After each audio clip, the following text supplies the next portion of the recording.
안녕하세요. 지난 시간에 이어 대한민국 최고의 강연 최강 1교시 물리학자 김상욱입니다.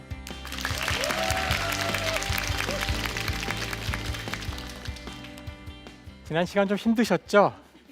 네, 아무래도 수식이 나오고 수학 이야기 나오면 다들 좀 어려워하시긴 합니다.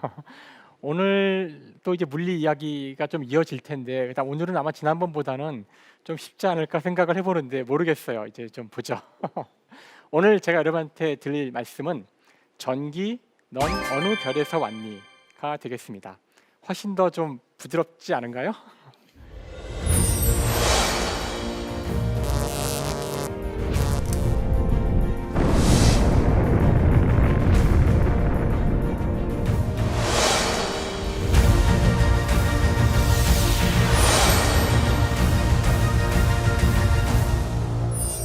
여러분 모두 다 집에서 각종 가전제품들을 사용하실 텐데 노트북의 전기는 어디서 왔을까요? 제가 이런 질문을 한다면 여러분은 어떻게 답을 하시겠어요? 제가 이 질문을 초등학교 2학년이었나? 학생한테 한 적이 있어요. 얘야, 노트북의 전기는 어디서 왔게? 그랬더니 놀랍게도 이 학생이 정말 눈 하나 깜짝이지 않고 저를 쳐다보면서 바로 답을 하더라고요. 즉각 답을 했어요. 벽에서 왔어요. 아, 얘 천재구나. 벽에서 왔죠. 여러분이 가만히 보시면 지금 여기도 마찬가지지만 전자 제품들의 코드를 잘 따라가 보면 대부분 다 벽에 꽂혀 있잖아요. 네, 전기는 벽에서 왔습니다. 이런 똑똑한 아이를 보고 그냥 지나갈 수는 없으니까 제가 좀 더 괴롭히죠. 그래? 그럼 벽 안에 뭐가 있을까? 벽 안에 요정이 있나? 벽 안에 발전기가 있나? 그럼 애가 깜짝 놀래요. 그러니까 더 이상 생각해보지 않은 거죠. 그러니까 벽에서 왔다는 것만 알지. 자, 이 아이가 정말 대성할 아이라면은 이 순간 벽을 부셔봐야 됩니다. 네, 사실은 지금 웃으셨지만 이걸 정말 자기 두 손으로 부셔서 확인해야겠다는 마음이 드는 아이들이 훌륭한 과학자가 된 기본 자질이 있는 아이들이에요. 그러니까 설사 이럴 때 벽을 부시더라도 이 아이를 너무 혼내지 마시고요. 잘 타일러서 다음번엔 부시지 않지만 일단은 이건 잘했다 말씀해 주셔야 돼요. 자, 벽을 부셔 보면 별거 없어요.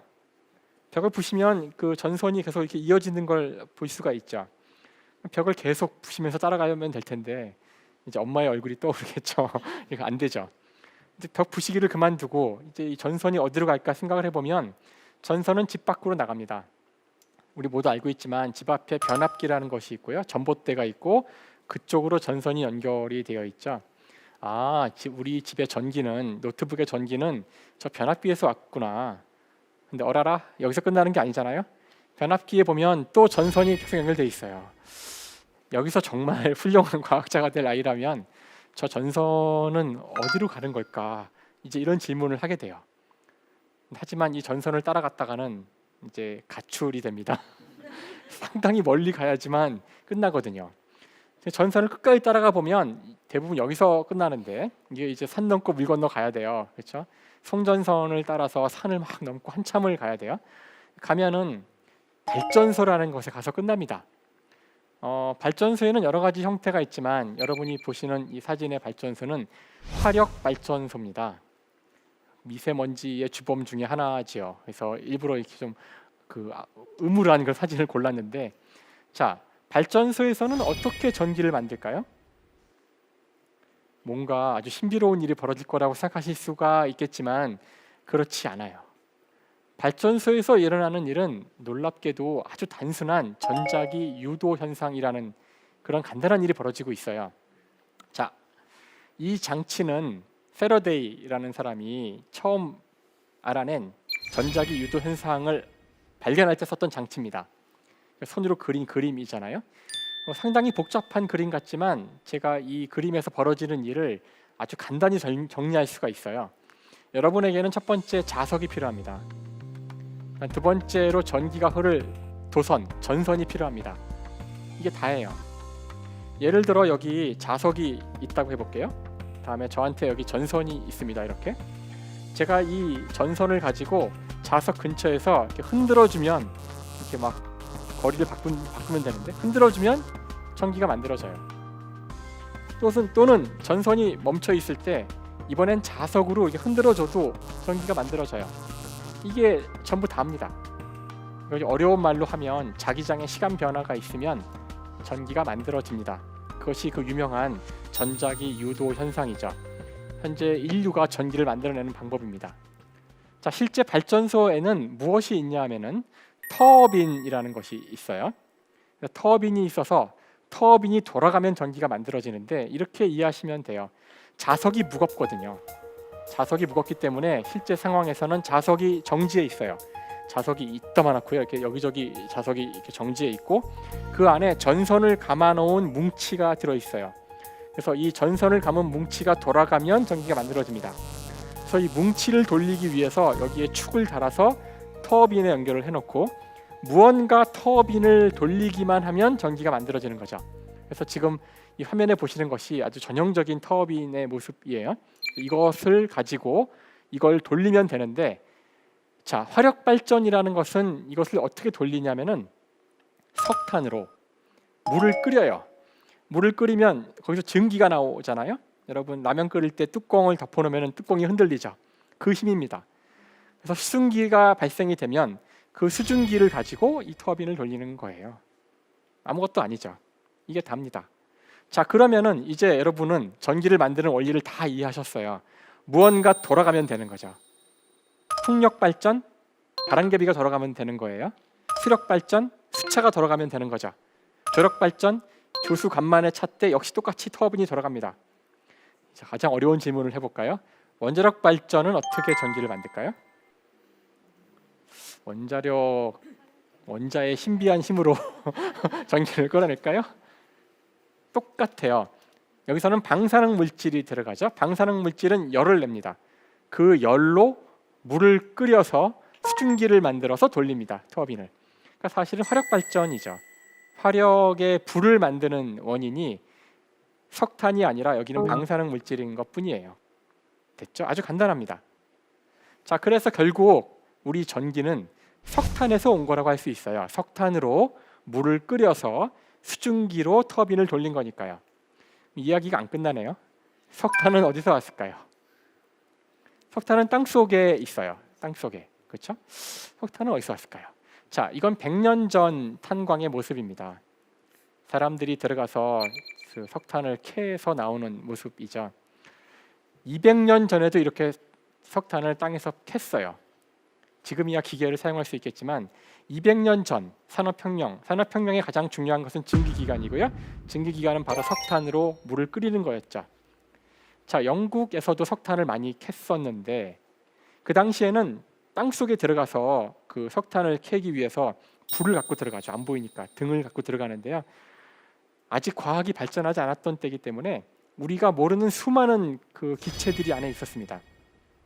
그 중에 아주 위험한 기체 중에 하나가 메탄이라는 기체가 있었어요. 메탄은 여러분이 그걸 연료로 쓸 수 있습니다. 즉 폭발을 하는 성질이 있어요. 냄새도 안 나죠. 그래서 가끔씩 그 당시 탄광에서는 이유를 모른 채 폭발 사고가 일어났어요. 수많은 사람들이 죽었죠. 여기 예를 들어서 가장 최악의 사고라고 하는 것이 1812년 5월에 있었던 펠링이라는 광산에서 일어난 사고고요. 제가 보여드리는 이 화면의 이 표는 그때 죽은 사망자의 이름과 죽은 사람의 나이를 보여줍니다. 대부분 10대의 청년들이 죽었습니다. 아이들도 여기 보면은 10대도 안 되는 그 9살짜리 아이들도 있었어요. 이 당시는 그 지금과 같이 인권에 대한 개념이 없었기 때문에 아이들도 인건비가 싸다면 이와 같은 노동력으로 투입을 했었죠. 특히나 탄광은 그 구멍을 뚫어야 되기 때문에 구멍의 크기를 작게 할수록 돈이 적게 되니까 몸 크기가 작은 아이들이 가장 많이 여기서 일을 했습니다. 끔찍한 일이죠. 200년 전의 일이에요. 어쨌든 이 탄광 혹은 이 증기기관에도 우리가 알지 못하는 이런 슬픈 역사가 있다는 사실을 말씀드리고 싶고요. 자, 이와 같은 사고를 막기 위해서 당시에 위대한 과학자 중 한 사람이었던 험프리 데이비가 이 문제를 해결하는 위원회의 위원장으로 여기 참여하게 됩니다. 그리고서는 광부들한테 이야기를 듣죠. 생존자들한테 말도 안 되는 이야기들을 해요. 뭐 푸른색 악마의 불꽃이 나타나더니 뭐 폭발했다는 등 이런 얘기를 합니다. 보통 같으면 그냥 무시를 했을 것 같지만 이 사람은 과학자고요. 과학의 첫 번째는 의심하는 겁니다. 그래서 그 이야기를 듣고 고민한 끝에 데이비라는 사람이 최초로 메탄 가스의 존재를 밝혀내고요. 일단 원인을 알았으니까 메탄이 있어도 폭발하지 않게 하는 등이 있으면 된다는 사실을 알게 돼요. 그래서 데이비가 만든 안전등입니다. 굉장히 단순한 구조인데요. 그냥 철망으로 불을 감싸면 돼요. 자, 철망이기 때문에 구멍이 뚫려 있죠. 그 구멍으로 빛이 나오니까 등 역할을 할 수 있고요. 철망이 하는 역할은 열기를 안에 가두는 겁니다. 그래서 열이 충분한 부피에 메탄과 접하지 않으면 폭발하지 않거든요. 그래서 폭발하지 않는 임계치 이하의 부피를 감싸는 그런 구조로 만들어진 겁니다. 놀랍게도 이 등이 만들어진 이후에는 폭발 사고가 한 건도 일어나지 않아요. 지금도 탄광의 사고는 대부분 붕괴 사고지 폭발 사고가 아닙니다. 자, 이와 같이 과학자들이 당시 영국의 오늘날 힘, 영국이 한때 세계를 지배했던 힘은 이와 같은 과학의 힘이었던 것이죠. 또 재미있는 것은 이 데이비란 사람의 조수가 바로 저희가 제일 처음에 아까 이야기했던 과학자 패러데이였어요. 패러데이가 이 데이비의 조수로 들어가서 수많은 실험을 하다가 오늘날 전기 문명의 핵심인 전자기 유도 현상을 발견하게 됩니다. 석탄, 결국 전기는 석탄에서 온 거예요. 석탄은 땅 속에 있습니다. 왜 석탄이 땅 속에 있을까요? 이런 질문 해보신 적 있으신가요? 지구상에 석탄이 다 떨어지는 날 화성에 가서 캐올 수 있을까요? 목성 가면 석탄이 있을까요? 자, 지구상에 석탄이 어떻게 존재하는가? 이것은 놀랍게도 지금으로부터 3억 년 전의 지구로 거슬러 가야 답이 있습니다. 지구상에는 생명체가 아주 오랫동안 존재하고 있었죠. 38억 년 전부터 존재했었다고 지금 추정하고 있는데 그 생명체는 진화를 통해서 여러 가지 형태를 갖게 돼요. 3억 년 전쯤에 어떤 일이 일어났냐면은 3억 년 전에는 육상식물이 있었고요. 식물은 이때에만 존재한 것이 아니라 그 전에도 있었는데 이 당시 존재하는 육상식물이 진화해서 아주 독특한 일을 하게 됩니다. 자신의 몸을 그 전에 존재하지 않던 새로운 유기물로 둘러싸기 시작해요. 그 유기물의 이름은 리그닌입니다. 이 리그닌이라는 물질은 굉장히 아주 단단한 그런 물질이에요. 그래서 이 물질은 잘 분해가 되질 않습니다. 지금도 잘 분해가 되질 않아서 그 식물을 분해시킬 수 있는 동물들은 특별한 동물들이에요. 우리가 그런 동물들을 초식 동물이라고 부르고요. 초식 동물들은 아주 독특한 이 소화 기관을 갖고 있습니다. 사실 소는 하루 종일 씹고 있어요. 분해시키기 위해서. 위장도 몇 개씩이나 있습니다. 우리 인간은 저런 풀을 먹고서 소화시킬 수가 없어요. 여러분이 나가서 그 들판에 있는 파란 풀을 뜯어서 드시면 소화가 안 됩니다. 하지만 초식동물은 가능하죠. 지금 사실 저 초식동물의 저 소화를 위해서 수많은 박테리아들과 곤충들이 먼저 1차로 다 분해를 시켜줍니다.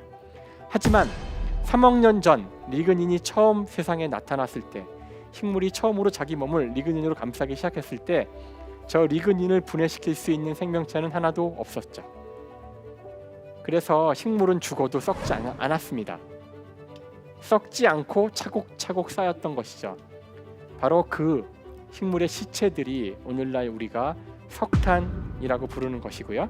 그래서 이와 같이 식물이 죽어도 썩지 않고 쌓인 시기를 지질학적으로 석탄기, 고생대 석탄기라고 부릅니다. 이런 일은 다시는 일어나지 않아요. 이제는 이미 식물이 죽으면 다 분해가 됩니다. 왜냐하면 이 자연계에서 공짜 먹이가 있는데 그 먹이를 놔두는 일은 벌어지지 않아요. 한동안 리그닌이 분해가 안 돼서 안타깝게도 그 많은 식물의 먹이를 먹지 못했던 시기가 있지만 그걸 분해시킬 수 있는 생명체가 진화해서 나오자마자 그 다음부터는 그건 그냥 먹이거리에 불과해진 거죠. 지구상에서 이와 같이 석탄이 생긴 시기는 딱 석탄기에 불과하고 그 이전도 그 이후도 생겨나지 않습니다. 우리 인간이 지구상의 저 자원, 석탄과 석유를 다 쓰는 날 이 우주에는 더 이상 석탄과 석유가 없을 겁니다. 아직 우리는 다른 행성에서 생명을 본 적이 없거든요. 자, 이 사실을 안다면 여러분이 자원에 대해서 우리가 사용하는 이 탄소 자원에 대해서 좀 다른 시각을 가져야 된다고 생각을 합니다. 자, 하지만 여기서 우리 이야기는 끝나지 않아요. 왜냐하면은 결국 석탄이 식물의 몸뚱아리라면, 그렇다면 식물은 어떻게 몸뚱아리를 만들 수 있을까? 식물은 어떻게 존재하는 걸까?로 질문이 이어지겠죠. 식물은 우리 다 고등학교 때 배웠지만 광합성으로 에너지를 얻습니다.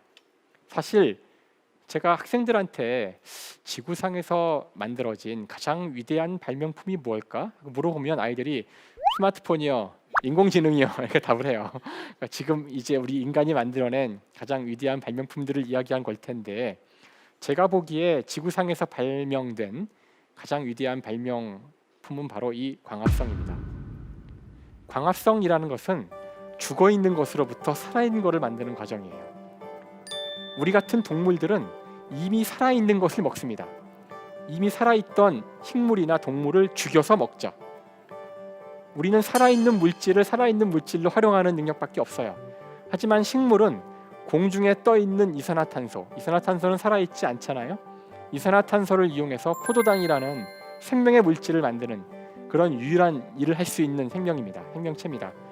그래서 지구상에 생물이 없다면 지구상의 모든 생명은 다 없어집니다. 자, 광합성을 하기 위해서는 필요한 것이 이산화탄소와 물이 필요해요. 물을 분해시켜야 되는데, 인간은 전기로 분해시키지만 식물은 빛으로 분해시킵니다. 그래서 식물에게는 빛이 필요해요.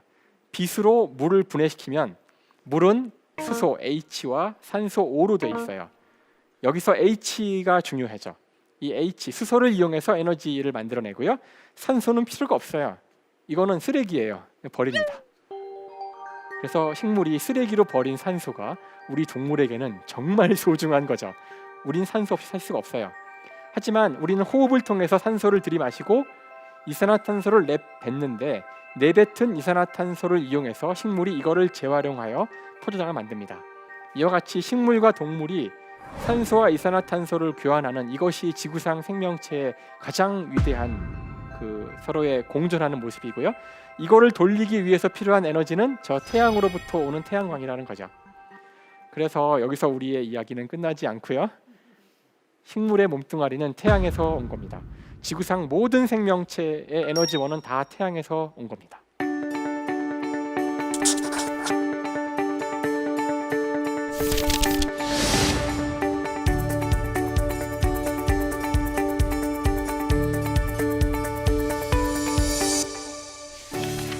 그러면 태양은 어떻게 빛을 낼까요? 이게 우리 다음 질문이 되겠죠.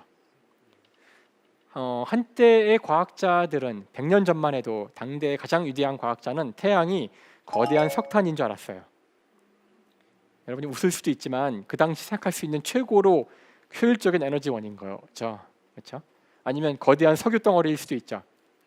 이런 식으로 하면 태양의 나이가 기껏해야 1억 년을 넘기가 쉽진 않아요. 석탄이 이만할 때 다 타는데 걸리는 시간 같은 거 계산할 수 있거든요. 이런 거 하는 사람들이 물리학자예요. 그러면 그 시간을 가지고 아무리 생각해봐도 지구의 역사를 우리가 알고 있는데 지구의 역사는 수십억 년이거든요. 뭐가 앞뒤가 안 맞죠. 그래서 한때 물리학자들은 진화론을 거부한 적이 있었어요. 최고의 물리학자들이 시간이 안 맞기 때문에. 근데 그거는 그 당시 물리학자들이 태양의 에너지원을 잘못 오해해서 그런 겁니다. 태양이 어떻게 불타는지는 20세기에 와서야 이해하게 됩니다. 태양은 놀랍게도 수소 핵융합 반응이라는 걸 통해서 빛을 내고 있어요. 수소라는 원자가 있는데 아까 저희가 수소 이야기했었죠? 수소는 우주에 가장 많은 원자입니다. 수소 2개를 이렇게 하나로, 사실 4개지만 간단히 얘기할게요. 수소 2개를 이렇게 서로 가까이 가져가서 짜부라뜨리면 2개가 하나로 결합하면서 헬륨이라는 새로운 원자가 됩니다. 이 과정에서 에너지가 남게 되는데 그 에너지를 이용해서 태양이 빛을 내는 거예요. 정말 괴상망측한 방식이죠. 20세기가 되기 전까지는 인간이 상상도 못한 방식으로 태양이 빛을 내고 있었던 거예요. 우리가 이것을 핵융합 반응이라 그러는데 아마 여러분이 핵 분열 반응에 대해서는 들어보셨을 거예요. 핵 분열 반응은 원자력 발전소가 에너지를 얻는 방식이죠. 이것을 이해하기 위해서는 저희가 이 주기율표를 봐야 됩니다. 우주에 존재하는 모든 원자들이 나와 있는 것인데요. 이 가운데 원자 번호 26번인 철이 있습니다. 여기 있는 모든 원자들은 다 이 원자 핵이 방사능적으로 안정하지 않아요. 일반적으로 안정하지 않아서 방사능 변환을 할 수가 있는데요. 26번 이 철이 가장 안정한 원자입니다. 그래서 26번보다 더 번호가 큰 거는 더 큰 녀석들인데 그것들은 자기 몸뚱아리를 줄여서 철이 되기를 원하고요. 철보다 더 가벼운 것들은 더 붙어서 몸무게를 불려서 철이 되려고 합니다. 그래서 이 주기율표에서 보면은 가장 번호가 큰 것이 아니라 자연 상태에 가장 존재하는 번호가 큰 것은 92번이에요. 92번 이후의 것들은 인간이 인공 합성한 겁니다. 92번 원자 번호를 갖는 원자는 우라늄입니다. 우라늄. 그 우라늄은 몸뚱아리가 크기 때문에 몸뚱아리를 빨리 줄이고 싶은데 마음이 급하다 보니 자기 몸을 반으로 잘라요. 그것을 핵분열이라고 하죠. 그때 에너지가 막대하게 나옵니다. 그 에너지를 이용하는 것이 원자력 발전이고 그 에너지를 이용해서 폭탄을 만들 수도 있어요. 그 폭탄이 일본에 떨어진 히로시마와 나가사키에 떨어진 원자 폭탄입니다. 자, 반대, 즉 가볍기 때문에 합쳐져서 에너지를 만들고자 하는 것은 수소 같은 거죠. 가장 가벼운 수소. 그래서 수소가 합쳐져서 에너지를 만드는 그 과정이 태양이 빛을 내는 과정인 거죠. 우리가 그것을 핵융합이라고 부르고요. 아직 그 핵융합을 이용해서는 인간이 전기를 만들지 못합니다. 지금 거기에 전 세계적인 과학자들의 노력이 집중되고 있고요. 핵융합 발전이라고 하죠. 하지만 폭탄은 만들었어요. 인간이 정말 사악하죠. 그래서 원래 그 폭탄의 이름은 수소 그 핵융합 폭탄이라고 해야 하는 것이 맞지만 사람들이 그 원료를 따서 수소 폭탄이라고 부릅니다. 그래서 이 두 종류의 폭탄은 서로 그 작동 원리가 다른 것이죠. 자, 어쨌든 태양의 원료는 수소입니다. 우리의 이야기는 아직도 끝나지 않은 거예요. 수소는 어디서 왔을까요? 네, 우주에 존재하는 수소들은 빅뱅에서 온 겁니다. 자, 빅뱅이라는 것은 지금으로부터 약 138억 년 전 우주가 탄생하는 걸 이야기하는 건데 우주가 탄생할 때에는 우주 전체가 한 점에 있었으니까 엄청난 에너지 상태였어요. 정말 부글부글 끓던 상태입니다. 그때에는 우리가 알고 있는 어떤 종류의 물질도 존재하지 않았어요. 이것이 팽창을 하면서 물질이 팽창을 하면 온도가 내려가기 시작합니다. 그래서 38만 년이 되었을 때 그때 우리가 오늘날 알고 있는 원자들이 생성되기 시작하는데 그때 만들어진 원자의 75%가 수소입니다. 나머지 25%는 헬륨이죠. 그래서 우주에 존재하는 수소는 대부분 이때 만들어진 것이고요. 지금도 수소가 우주에 가장 많습니다. 빅뱅 이후에 우주는 크게 변한 건 없어요. 그런 의미에서는. 자, 빅뱅 이야기. 그래서 결국 노트북의 전기는 빅뱅에서 온 겁니다. 여러분이 전기를 사용할 때 빅뱅을 느끼시면 돼요. 지구상의 모든 에너지는 태양에서 왔습니다. 태양의 에너지는 빅뱅에서 왔습니다. 이렇게 자연과학자는 우리 주변의 작은 전기 기구로부터 빅뱅을 느끼는 사람들이에요. 이와 같이 우주는 모두가 다 하나로 연결돼 있어요. 우주의 시작부터 지금까지. 여러분의 전기를 이해하기 위해서는 3억 년 전에 지구상에 살았던 생명을 이해해야 됩니다. 여러분의 전기를 이해하기 위해서는 빅뱅 때 만들어졌던 수소를 알아야 됩니다. 이와 같이 자연과학은 이 우주를 이해하기 위해서, 인간을 이해하기 위해서도 이 모든 것을 다 알아야 한다는 것을 말해주죠. 허블이라는 사람이 우주를 관측해서 알아낸 놀라운 결론은 이 우주가 팽창하고 있다는 겁니다.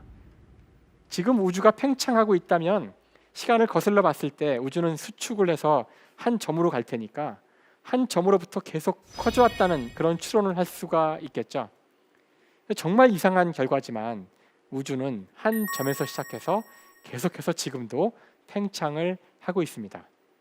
자, 우주가 팽창을 하다 보니 아까 제가 잠깐 언급했지만 우주의 온도가 내려가고 그러면서 첫 번째로 수소와 헬륨이라는 물질이 생겼다 그랬죠. 자, 이 수소와 헬륨, 생겨난 수소와 헬륨이 곧 이 우주의 삼라만상을 만들게 됩니다. 우리가 언제나 이 이야기에서 빅뱅을 강조하는 이유가 있기는 해요. 왜 물리학자들이 모든 이야기에서 시작점을 이야기하느냐면은 T.S. 엘리엇이라는 시인이 이런 이야기를 한 적이 있답니다. 우리의 탐험이 끝나는 때는 시작이 어딘지 알아내는 순간이다. 우리의 탐험이 끝나는 때는 목적지에 도달한 순간이 아닐까요? 어떻게 시작점도 모르고 떠났을까요? 저는 아직 나이가 많지 않아서 모르겠지만 나이를 자꾸 먹어가면 고향으로 가고 싶어진대요. 자기의 어떤 인생의 목표, 자기의 존재의 근원에 대한 질문을 던질수록 그 질문에 대한 답이 자기의 출발점에 있기 때문이라고 하는데요. 자, 우리가 철학적으로 가장 중요한 질문 중에 이런 것이 있습니다. 우리의 존재 이유는 무엇일까? 네, 이런 무시무시한 질문에 대한 답을 아직 우리는 알지 못하지만 이 질문을 물리학적으로 바꾸면 이렇게 돼요. 왜 빅뱅이 있었을까? 빅뱅의 순간에 왜 우주는 그런 조건이었을까? 그런 조건으로 시작하면 이렇게 됩니다.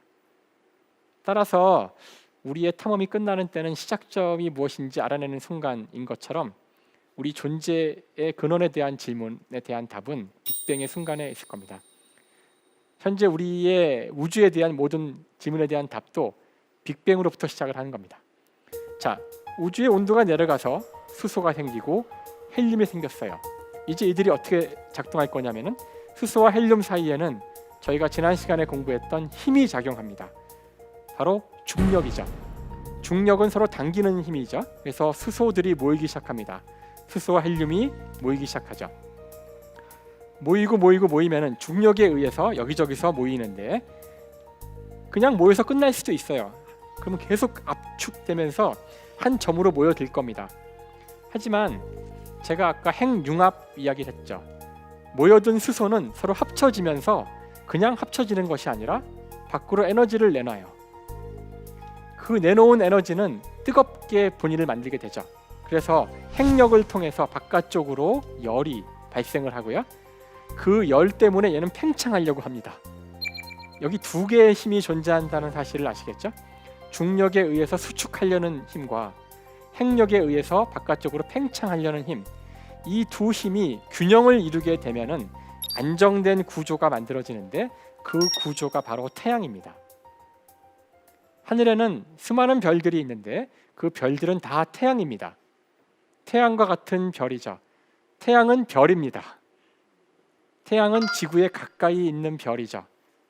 하늘에 있는 수많은 별들은 다 똑같은 원리로 빅뱅 때 만들어진 수소들이 융합해서 핵력과 중력이 평형을 이룬 상태에서 빛을 내고 있는 것들이 별인 겁니다. 이 별이 그 별 주위를 도는 지구와 같은 행성에게는 가장 소중한 에너지원이고 그 에너지를 이용해서 우리 같은 생명체들이 존재하고 있는 거죠. 경이롭고 아름다운 이야기예요. 사실은 이 모든 이야기의 출발점은 빅뱅입니다. 자, 처음에는 수소가 결합해서 헬륨이 되지만 이것이 점점 여기 보시면은 아까 제가 강조했던 철까지는 이런 식으로 이제는 헬륨과 헬륨이 만나서 베릴륨이 되고 베릴륨과 헬륨이 만나서 탄소가 되고 탄소와 헬륨이 만나서 산소가 되고 이렇게 우리 주위에 존재하는 모든 원자들은 이 별 속에서 만들어진 거예요. 그래서 여러분 몸을 이루고 있는 탄소는 먼 옛날 어느 별에선가 만들어진 겁니다. 그래서 우리 모두는 다 별의 자손인 거죠. 이처럼 우리 몸을 이루고 있는 탄소, 수소 원자들은 다 별 내부에서 만들어진 겁니다. 저희가 알 수 없는 먼 과거에 만들어진 탄소들이 우주를 떠돌다가 지구에 안착을 해서 여러분 몸에서 지금 이렇게 일부가 되어서 생명이 된 겁니다. 그래서 우리 모두는 별의 자손이에요. 아주 아름다운 이야기죠. 하지만 이런 식으로 핵융합을 통해서 만들어질 수 있는 원자는 철까지입니다. 철 이후의 원자는 이런 식으로 되지 못해요. 그냥 더 이상 합쳐져서 에너지가 낮아지지 않기 때문에 합쳐지려고 하지 않거든요. 그러면은 26번 이후의 원자들은 어떻게 만들어졌을까요? 더 높은 힘으로, 더 엄청난 힘으로 눌러야지만 결합하겠죠. 그런 힘을 얻을 수 있는 것은 오직 별이 폭발할 때뿐입니다. 별 가운데 어떤 별들은 생애를 마감한 다음에 폭발하기도 하는데 우리가 그런 별들을 초신성이라고 부릅니다. 그래서 초신성으로 인생을 마감하는 별들이 엄청난 온도와 압력으로 폭발할 때 이 26번 이후에 수많은 원자들이 만들어지죠. 그 원자들을 보시면 구리도 있고요. 여러분 좋아하시는 금도 있습니다. 그래서 우리가 손에 끼는 금반지는 어떤 별이 초신성으로 폭발할 때 만들어졌던 것이죠. 이처럼 우리 주위의 모든 원자들은 어떤 별 내부에서 융합을 하거나 또는 별의 폭발로 만들어진 겁니다.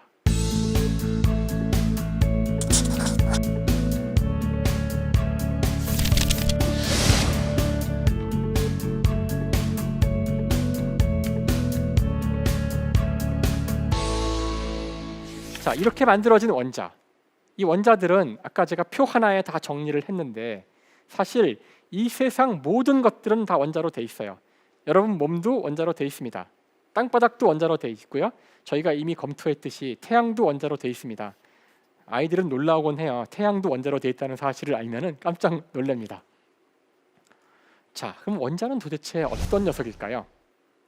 원자는 굉장히 작은 녀석입니다. 너무 작아서 눈에 안 보여요. 얼마나 원자가 작은지를 물어보면은 교과서에 이런 답이 쓰여 있습니다. 10억 분의 1m. 도움이 되세요? 이걸 더 어렵게 만드는 방법은 10의 마이너스 10승 미터라고 그래요. 예, 머리가 띵하죠. 동전이 여기 화면에 보이실 텐데요.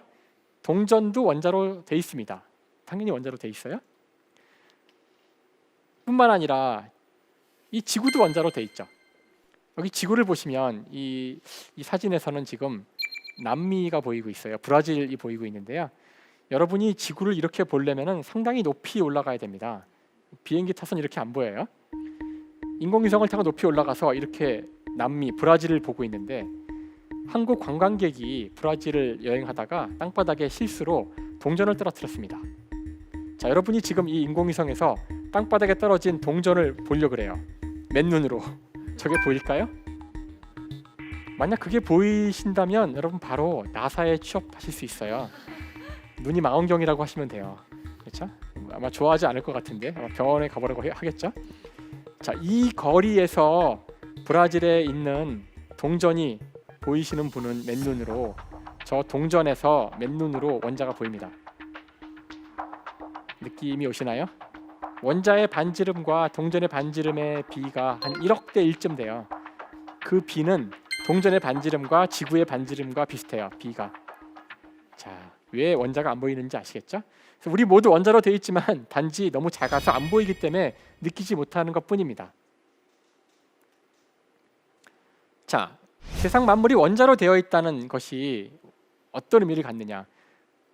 좀 거칠게 이야기해서 세상 모든 것은 원자라는 레고 블럭의 조립체라는 뜻이에요. 즉 원자를 어떻게 조립을 하면은 뭐 저 같은 인간이 만들어지기도 하고요. 어떻게 조립을 하면은 바퀴벌레가 만들어지기도 하고요. 어떻게 조립을 하면은 스마트폰이 만들어지기도 하는 거죠. 아마 여러분이 저기서 이 지금 화면에서 저와 바퀴벌레를 보면서 웃으신 것 같은데요. 사실 카프카의 변신이라는 소설을 보면 아침에 눈을 뜬 주인공이 자신이 한 마리의 벌레가 됐다는 이야기가 나오죠.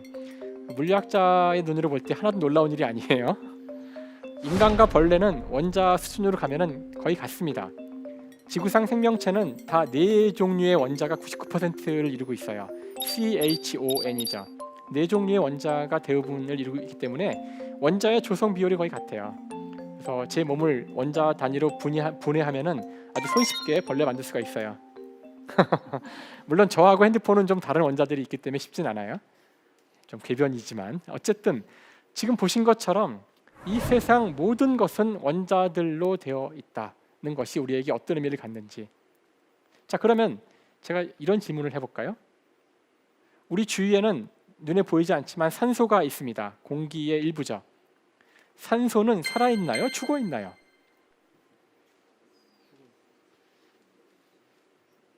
죽어있다고요? 살아있다고요? 어려운 질문인가요? 죽어 있죠. 얘가 살아 있다고요? 하지만 여러분이 숨을 들이마시면 산소가 몸으로 들어올 텐데 몸으로 들어온 산소가 몸 안을 다니다가 여러분 몸의 어딘가 단백질의 일부가 되거나 그러면 이제 이 산소는 살아있나요? 죽어있나요? 이젠 살아있게 되나요? 그냥 원자잖아요. 자, 세상 만물이 원자로 되어 있다는 것이 우리에게 주는 함의가 뭘까?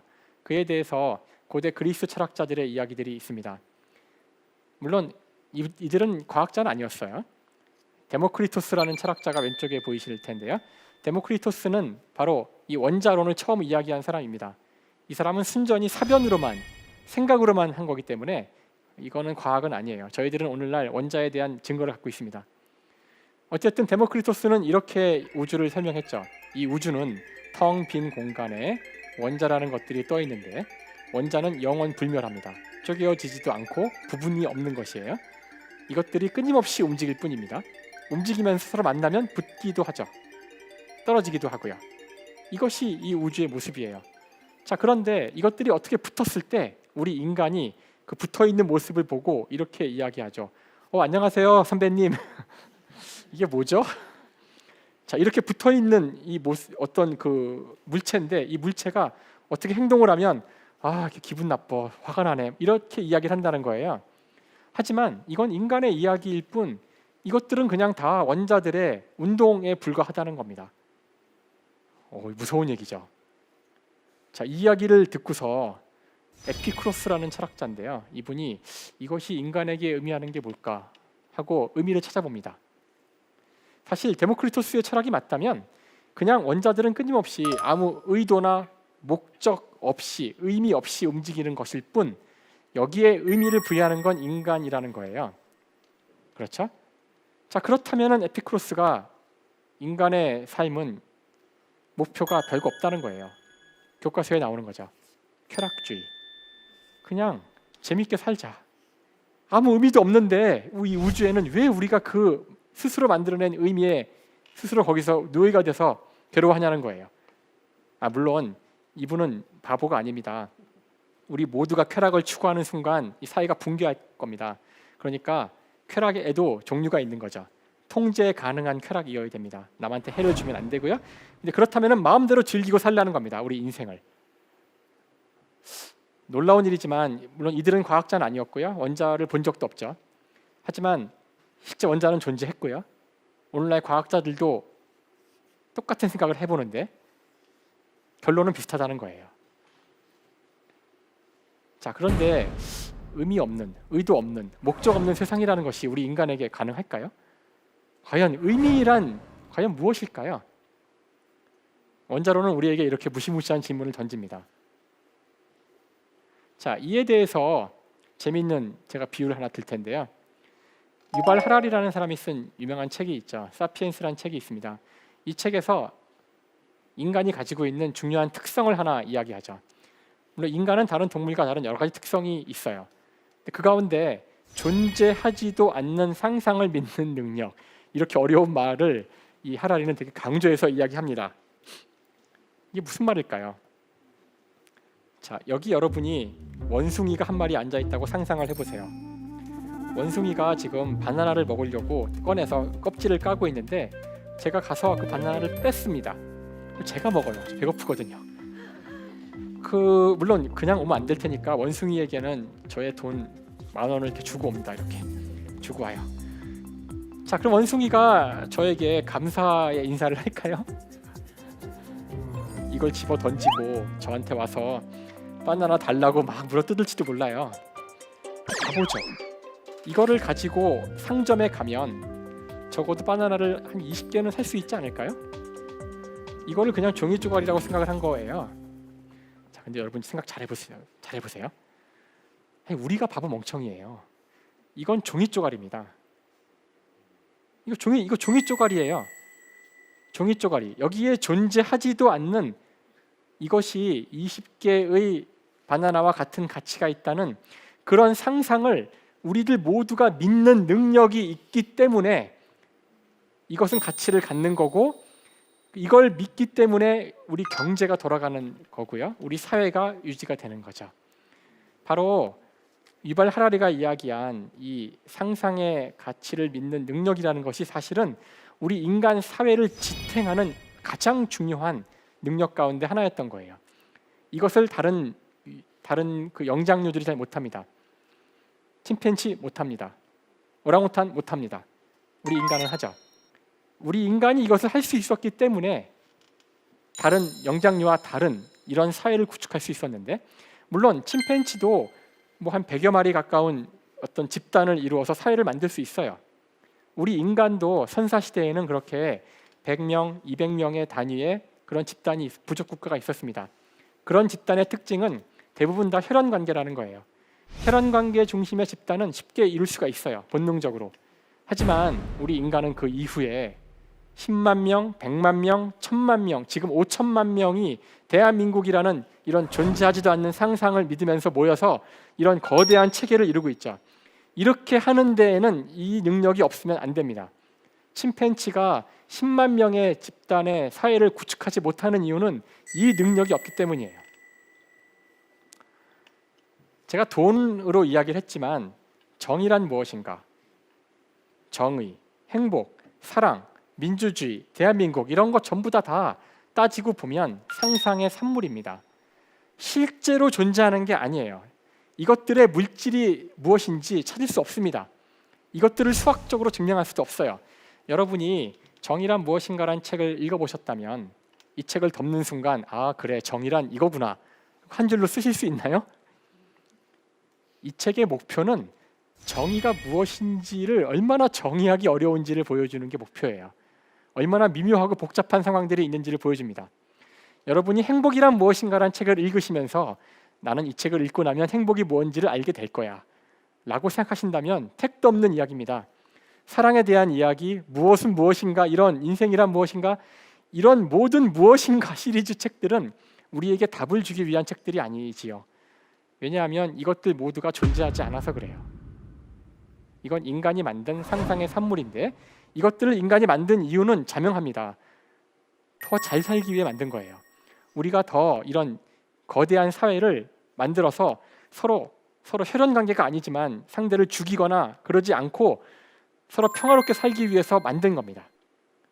그래서 이것은 제가 상상의 산물이라고 하는 순간 많은 분들이 이거 뭐 중요하지 않다는 거야? 상상에 불과하다는 거야? 이렇게 오해를 하시는데 그게 아니라 그래서 아주 소중한 겁니다.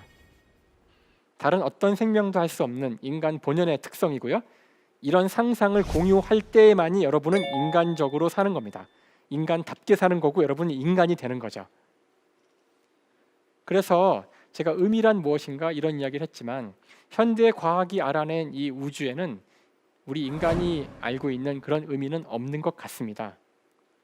지구는 태양 주위를 돌고 있죠. 태양 주위를 걸리는데 걸리는 시간은 그 자신의 자전 주기의 365배에 해당합니다. 이건 다 우연인데, 자 여러분은 이 사실을 들었을 때 기분이 나쁘신가요? 아니 왜 지구가 돌지? 왜 하필이면 타원 궤도야? 아 기분 나빠. 이건 정의롭지 않아. 이게 말이 되나요? 여러분 웃으셨지만 300년 전 사람들은 기분 나쁘다고 생각했고요. 태양이 아니라 지구가 돈다 그러면 그 사람을 불태워 죽였어요. 불경스럽다고요. 우주에는 어떤 가치가 없어요. 그냥 그렇게 수학에 따라 움직입니다. 여러분 수학 공식에 무슨 가치가 있나요? 수학 공식이 정의로운가요? 1초에 4.9m 낙하하는 것이 아름다운 일인가요? 그냥 4.9예요. 왜 5.1이 아니냐고요? 4.9입니다. 여기에 의미를 부여하는 건 인간이죠. 그 의미의 부여가 필요할 때도 있지만 의미의 부여가 과도할 때는 오히려 그것이 인간을 죽이게 됩니다. 그래서 이 세상은 이와 같이 인간의 의지와 상관없이 인간의 의도와 상관없이 굴러가는 이 우주라는 자연이 있고요. 이 자연을 탐구하는 것이 자연과학입니다. 여기선 인간이 오히려 더 중요하지 않고요. 인간의 생각이나 상식이나 경험이 오히려 방해가 됩니다. 그래서 우리는 수학을 사용하죠. 이 반대는 우주엔 없어요. 아무리 봐도 없어요. 하지만 우리 인간이 만든 거죠. 우리 인간을 위해 만든 겁니다. 인간의 상상의 가치 체계죠. 이 상상의 가치 체계, 인간을 위한 인간 중심의 이 체계를 연구하는 분야를 인문학이라고 합니다. 이 분야에서는 인간이 지고지순의 가치입니다. 왜 그런지 물을 필요가 없어요.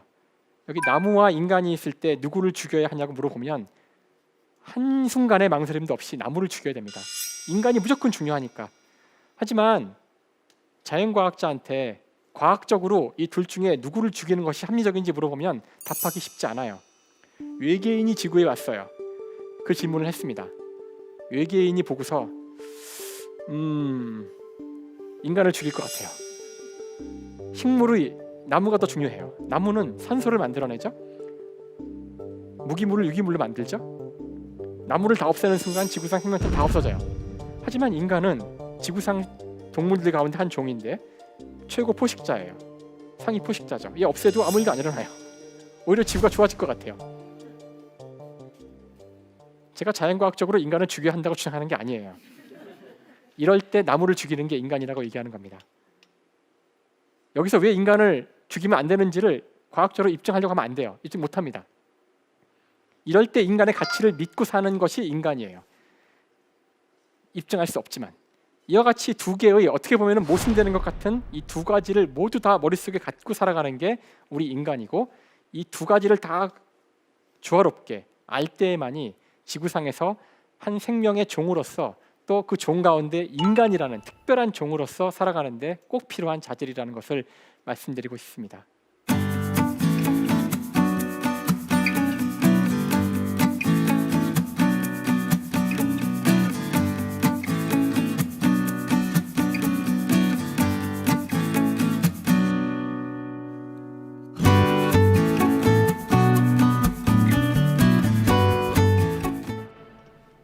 안녕하세요. 저는 삼성여자고등학교에 재학 중인 2학년 학생인데요.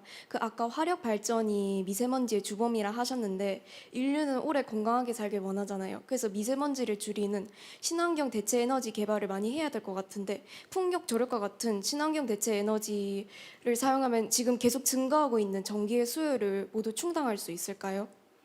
풍력 조력을 말씀하셨는데, 지금은 태양광도 굉장히 중요한 재생에너지 가운데 하나죠. 그 에너지 문제에 대해서 누구도 확실하게 답을 할 수는 없습니다. 과학이 미래에 대해서 언제나 그 명징한 답을 주는 건 아니거든요. 그래서 일단 이 문제에 대해서는 제가 뭐 과학자의 한 사람이지만 어떤 권위를 가지고 이야기한 건 아니에요. 근데 분명한 사실은 그 저희가 현재 사용하고 있는 화석 연료라고 하는 거죠. 석탄이나 그 석유 같은 것들은 일단 유한한 자원이고요. 땅 속에 있는 거고, 그다음에 오늘 제가 이야기했듯이 3억 년 전에 생명체를 저희가 그 죽은 생명체를 꺼내서 쓰는 거고요. 다음에 이 자원은 필연적으로 우리 이 환경을 나쁘게, 즉 지구 온난화를 시키거나 탄소를 배출하기 때문에 이산화탄소를, 그래서 안 좋다는 걸 모두가 알고 있지만 거대한 에너지원이죠. 아주 효율적인 에너지원이고요. 우리가 이 에너지원이 없었다면 산업혁명도 할 수 없었을 거고, 지금도 우리가 이 문명이 지탱이 되질 않아요. 그래서 갑자기 쓰지 말자고는 얘기를 못하지만 우리 모두가 이 에너지원의 문제점을 다 알고 있기 때문에 방향은 분명하다고 생각을 해요. 그러니까 신재생 에너지로 가야 되는 거는 피할 수 없는 방향이고 모두가 다 그걸로 가고 있거든요. 단지 어떤 속도로 가는지만의 문제라고 생각을 해요. 그래서 지금 우리가 당장 갈 수 없다고 해서 뭐 그거 할 수 있겠어? 대체할 수 있겠어? 이런 식의 자세보다는 어떻게든 가야 되는데, 신재생 에너지를 쓰더라도 항상 그 오늘 제가 이야기는 안 했지만 연력학 제2법칙 때문에 에너지는 언제나 나쁜 에너지로 변환이 됩니다. 그 나쁜 에너지는 지구를 온난화시키게 되고요. 그래서 이 모든 미세먼지뿐만 아니라 온난화 문제라든가 지구상에서 인간이 존재함으로 생기는 이 많은 문제들의 해결책은 다 답을 알고 있는데 아무도 얘기를 안 하죠. 에너지를 안 쓰는 거예요. 에너지를 적게 쓰는 겁니다. 그래서 우리가 재생에너지를 찾고 지금 재생에너지로 우리 현재 쓰는 에너지를 다 커버할 수 있을까? 이런 고민보다도 어떻게 하면 에너지를 좀 덜 쓸 수 있을까에 우리의 관심이 모여야 돼요. 만약에 지금 우리가 어떤 특단의 재생에너지를 만들어서 전기가 지금보다 값이 뭐 더 싸지고 그다음에 화석발전소를 또 안 쓸 수 있게 됐다 그러면은 사람들이 야 만세 이제 에어컨을 2개 더 틀자 이럴 수도 있잖아요. 그러니까 문제는 사실 사람들이 더 편리해지기를 원하는 그런 마음을 버리지 않고 에너지를 더 쓰거나 해서 더 좋아지자 이런 마음을 계속 먹는다면 우리가 그 욕심을 새로운 에너지원 개발로는 절대로 만족시키지 못할 거예요. 인간의 욕심은 끝이 없잖아요. 그래서 지금 수많은 사람들이 하는 이야기지만 우리가 에너지 욕심을 줄이는 것만이 이 문제의 근원적인 해결입니다. 그래서 새로운 에너지 개발과 동시에 우리가 해야 될 것은 어떻게 하면 에너지를 좀 덜 쓸 수 있을까? 어떻게 하면 쓰레기를 좀 덜 버릴 수 있을까? 그래서 이 생각과 이것에 대한 우리의 동의가 먼저 선행이 된 이후에 에너지 개발이 이어져야지만 더 큰 비극이 없을 겁니다. 그래서 저는 언제나 이런 질문을 받으면은 꼭 좀 뒤집어서 하는 이야기 같아서 기분 나쁠 수도 있겠지만 사람들이 에너지를 아껴 쓰자. 아껴야 됩니다. 지금 우리 너무 많이 쓰고 있어요. 에너지를 더 아껴 써야 돼요. 그다음에 더 아껴 쓰도록 우리 정부와 기업에도 더 많은 압력을 가해야 됩니다. 그 노력과 함께 새로운 에너지 개발이 병행될 때만이 정말 의미 있는 에너지 문제 해결이 될 수 있다고 생각합니다.